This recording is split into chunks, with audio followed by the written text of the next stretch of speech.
Shields up, Ironbreakers. Rurikhan here coming at you with another edition of the Cons Cast, and today we're going to be taking a deep dive into Code Vein's gameplay mechanics. And I know some of you guys are going to listen to that, you're going to go like, wow, I haven't heard about Code Vein in such a long time.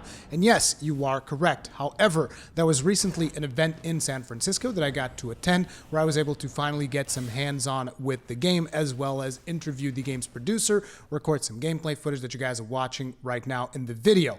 In the interest of full disclosure, it is important for me to mention that all of the flights as well as hotel accommodations were paid for by Bandai Namco, so that I was actually able to attend the event. Now, let's get into this. For those of you that are unaware what Code Vein is all about, this is a game that was originally revealed back in 2017. I instantly did some coverage on it because it seemed like it was going to be right up my alley.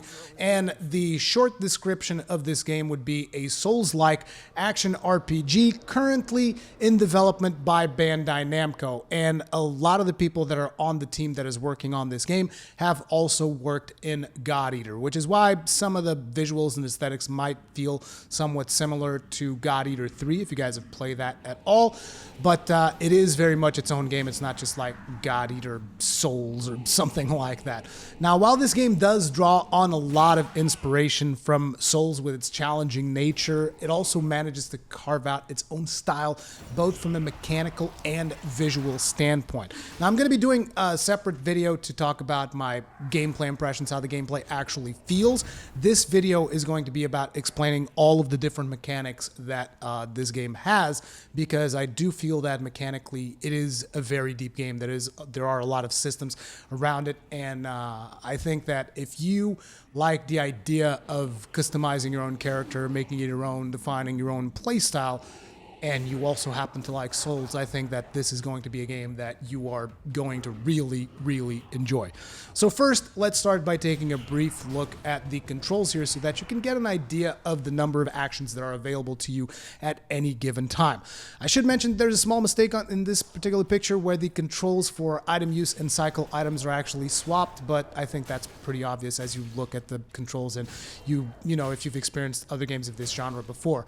But everything else in the picture is very much accurate. Now, as you can see, as you play the game, you're going to eventually have access to 8 different blood gifts. For now, just think of them as active skills for your character.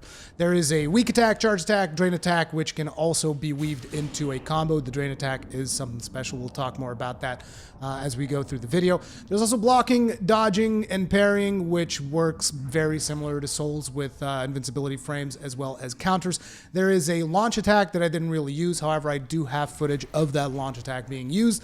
And as with Souls games, your actions are going to be limited by stamina. However, there's also a special meter called Focus and a resource called ICHOR. I will be detailing all of these as we move forward, but I feel that one of the first things that we need to talk about is one of the key aspects of the game, which is the companion system. Now, this whole game is going to be balanced around you having an AI companion with you.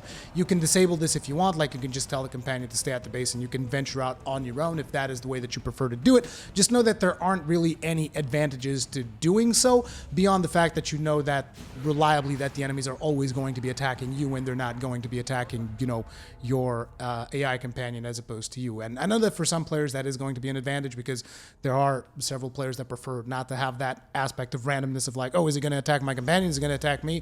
To actually know whatever's happening. So again, it is a choice. Just know that the game is balanced around you having an AI companion. Your companion will assist you in combat, and he can even sacrifice his hit points in order to resurrect you should you fall in battle, just like you can sacrifice a portion of your own health to resurrect your companion. So basically, having a companion with you is like having 2 lives, so long as your companion is healthy enough to resurrect you. And I know some people are going to go like, oh, it's like Sekiro, Shadows Die Twice and all that stuff. And it's like, no, this particular mechanic was announced long before Sekiro was even made public. So there you go. There's going to be multiple AI companions available to you, each of them with different blood codes and blood gifts so that you can choose which companion better complements your playstyle or which one you like having around the most. And now you might be wondering, what the hell are blood codes and blood gifts? Okay, like I said, this is the deep dive, so we're going to be breaking this down by parts. We're going to start with blood codes. Okay, a blood code is essentially an RPG class. It comes with its own stats, scaling, as well as blood gifts. So think of it like, oh, you can have a blood code that is a fighter. You can have a blood code that is a caster. And as a matter of fact, the first blood codes that are available to you are fighter, rangers, and casters. And pretty much they're all self-explanatory, right? You got your fighter, which is about melee. You got your caster, which is more about casting spells. And you got your ranger, which is kind of like a balanced middle ground that can also use guns and stuff like that. Each blood code is going to allow you for vastly different playstyles, and you're never really locked into a specific blood code. This means that you can swap classes whenever you want. Like, even as you are going through a level, hell, even in the middle of a boss fight, just know that there is no pause button. So basically, you're going to be swapping classes as the boss is wailing at you, but you can do it. You can be, at least I think you can, in the middle of a boss fight and just like, oh, I feel like swapping into caster now. You can totally do that so long as you manage to do it fast enough that the boss isn't going to murk you while you're trying to do that. So now you guys might be wondering, how's all of this stuff going to work in terms of stats? I mean, surely I can't level up throughout most of the game as a fighter and then suddenly swap into a caster and my stats are going to be hunky-dory, right? Well, from my understanding of the game's mechanics, that's exactly how that works. See, as you go through the game, you're going to be acquiring a resource called Haze. This is the resource that you use to both level up your character as well as acquire new blood gifts as well as purchase equipment and all of that stuff. And as you level up, you don't necessarily level up your blood code. You level up your character himself, and that levels up his base stats. And as you level up the base stats of your character, whenever you swap into a different blood code, what's going to happen is that it's going to apply modifiers on top of your stats that are going to better suit the gameplay style of that blood code. So your stats, the base stats of your character remain unchanged. What changes is the modifiers that you apply on top of them whenever you swap into a different blood code. Do keep in mind that you will need to spend some haze in buying new blood gifts for the blood code that you are trying out, but so long as you do that, your stats are not really set in stone for a fighter or a caster or anything like that, and you can change stuff at will. So now let's talk about blood gifts. They are essentially skills, both passive and active. For instance, during my time with the game, I was focusing mostly on the caster blood code. In the demo that I played, there were two active blood gifts that were essentially spells in the form of Blood Bolt and Blazing Roar. Blood Bolt was a basic projectile spell, and Blazing Roar was just a high damage fireball. It is important to mention that naturally the end game is going to have a lot more blood gifts that you can use for each of the classes, but for the demo that I played, I only really had access to two blood gifts, and still, I gotta tell you, I had a lot of fun with those blood gifts. One of the reasons why I played caster, by the way, is because I figured most people are gonna be going for like melee classes and stuff like that. And I was like, I'm just gonna do caster and see how that works out for me. And also, there was a special dungeon at that event which was very overtuned in comparison with your player level, and I just figured maybe I'll have a better chance as a caster. And I saw most people playing as melee at the event. They were just getting like completely creamed in the dungeon. And as a caster, I could have done it if I had more time. Let's just put it like that. If I had more time, I would have destroyed everything in that dungeon because caster was really, really powerful. But anyway, beyond the active blood gifts that I have, which were like I said, the Blood Bolt and the Blazing Roar, there were also two passive blood gifts. One of them increased my damage while focused. The other one increased ICHOR drain rate of my weapon. And I know you guys are like, focused ICHOR drain rate? What are you talking about? For now, let's just say that both of those things actually very much improve the caster playstyle. Now, if you were to take the fighter blood code instead, then you could get blood gifts that give you special attacks, melee buffs, as well as passive melee benefits. And right now, we're only talking about two of the blood codes, right? We're talking about fighter, we're talking about caster. In my time with the demo, I unlocked a total of 7 blood codes. Apparently, there were actually 8 blood codes that you could unlock in that demo, and the developers told me that there are quite a few more blood codes to unlock. And each of the blood codes is going to provide you with a different playstyle that you can then use in your character, which basically allows you for quite a bit of customizability. Now, playing as a caster is usually something that you guys don't see me do.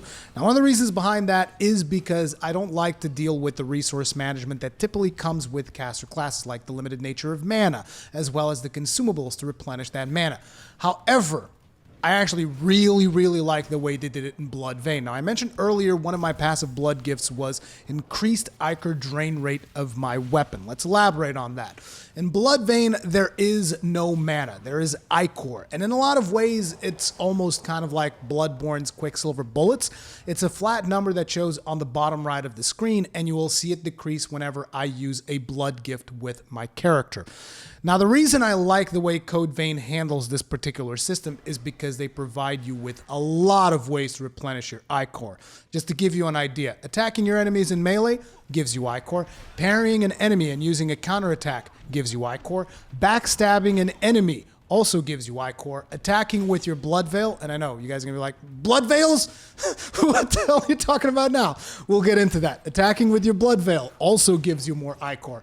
Simply blocking hits from your enemies gives you ICHOR. So basically, as you can see, there are a lot of chances to regain your ICHOR, which means there is no real reason to kind of hold on to your spells. Just like use them as much as possible. Like use your special skills, use your buffs, use all of that stuff, because you can regain ICHOR at a fairly reasonable rate so long as you're engaging in the combat system in a good way.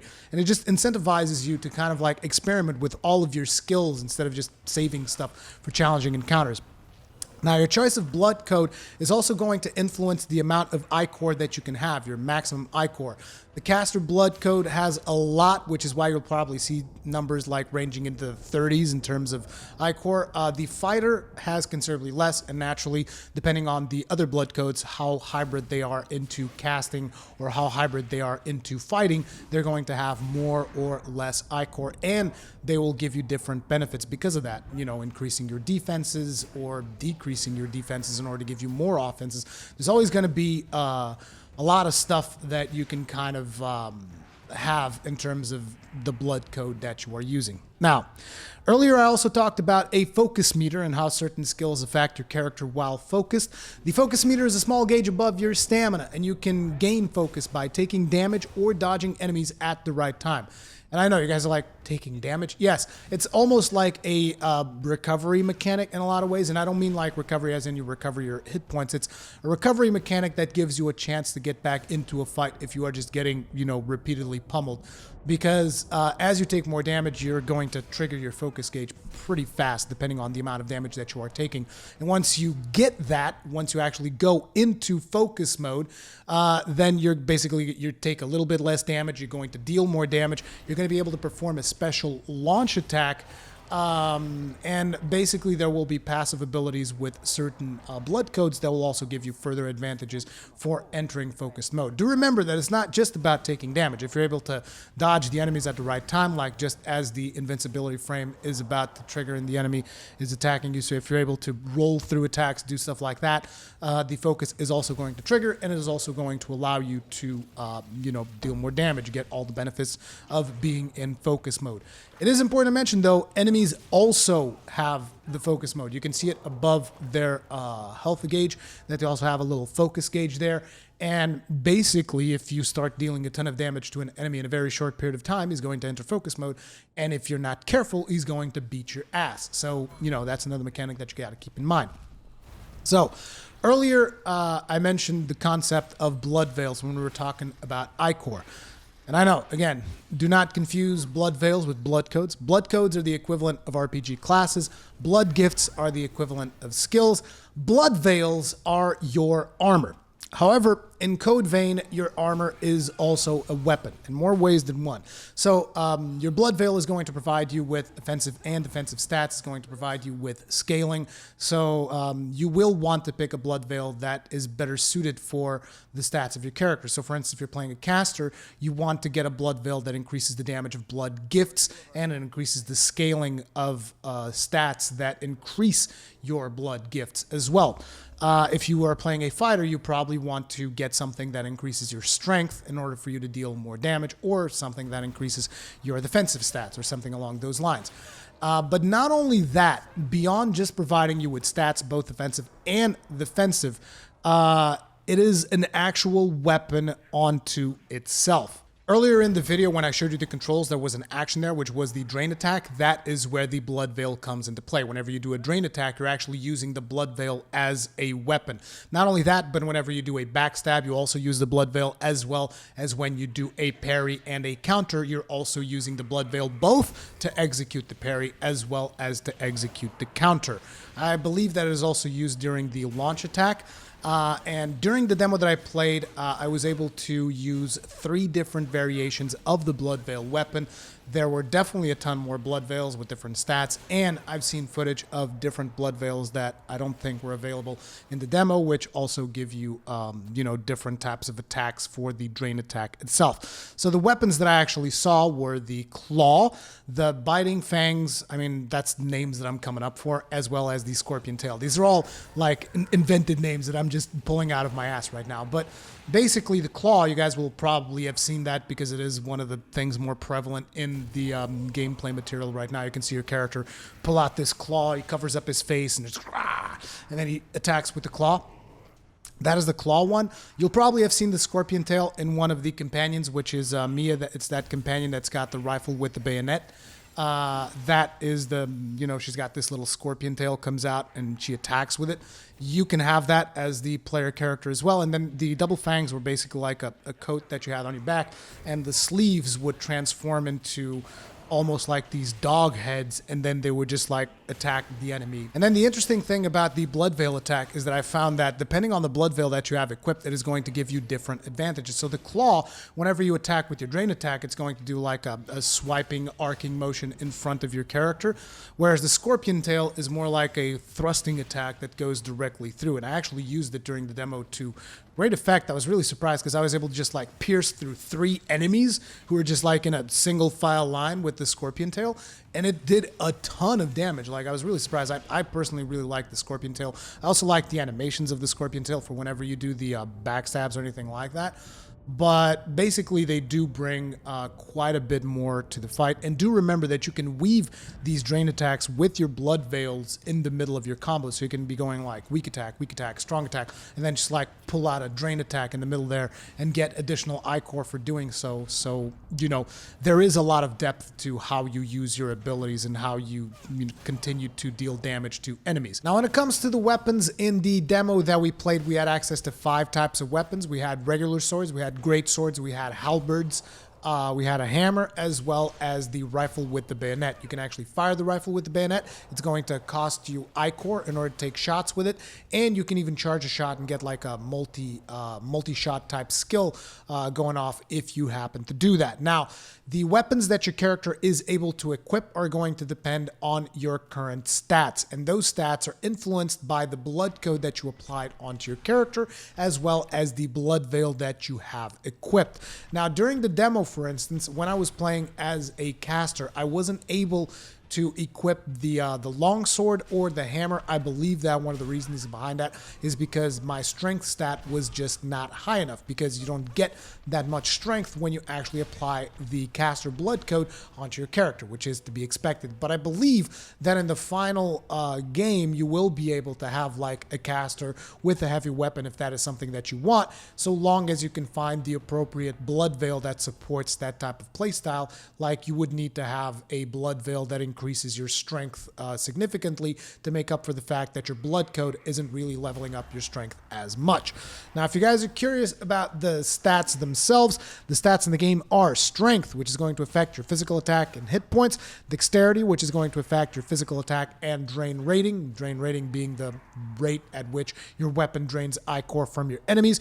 The mind is going to affect your stamina, drain speed, and light gifts, because apparently there's going to be 2 types of gifts, the light ones and the dark ones. I'm not exactly sure where that distinction comes in, because I didn't get to experiment as much of that as I wanted to during the demo. It was a limited time. But yeah, your mind is going to affect your drain speed and your light gifts. Willpower will affect your elemental resistance and your dark gifts. Vitality is going to affect your hit points as well as your physical damage reduction. Fortitude is going to affect your stamina and elemental resistance. So depending on the blood codes that you have, they're going to be applying modifiers to the base stats of your characters, which are going to make you excel at certain things while probably giving you a drawback on others. And that is pretty much how stats are going to work in the game. When it comes to healing, your character has an item called Regeneration, which is meant to symbolize his vampiric abilities to regenerate, and it has a limited number of uses, and that will be replenished whenever you rest at a missile, which is this white plant that's in the game and kind of acts as a bonfire.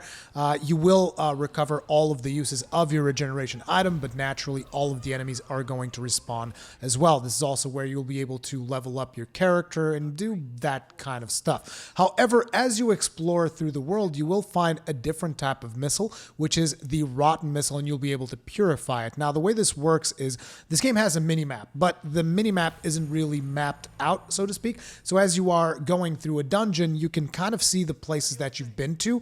You can kind of get an idea of what the map looks like through the places that you've been to, but it doesn't really show you the map until you find one of these rotten missiles and you purify it, at which point they will open up the whole map for you, and they will also show you items that you might have missed and all of that stuff so that you can backtrack, get all the items that you might have missed, and you just get a better idea of how the map looks like. And that's how they are doing exploration in this game. But that is pretty much all of the mechanics that I can think of right now. If you guys have specific questions about some of the mechanics that I talked about here, feel free to ask those in the comment section down below. If there's anything that you feel like I might have missed or something that you're curious about Code Vein, again, ask it in the comment section down below. I'll be trying to answer those to the best of my ability, and if there are enough questions to which I have an answer to, I might put up another video following up on all of the questions that you guys have in regards to the game. But for now, that is going to be it. Like I said, I will also be doing another video telling you guys what the gameplay feels like, telling you guys how I personally feel about the visuals and all of that stuff. You know, more of a first impression, hands-on type of video.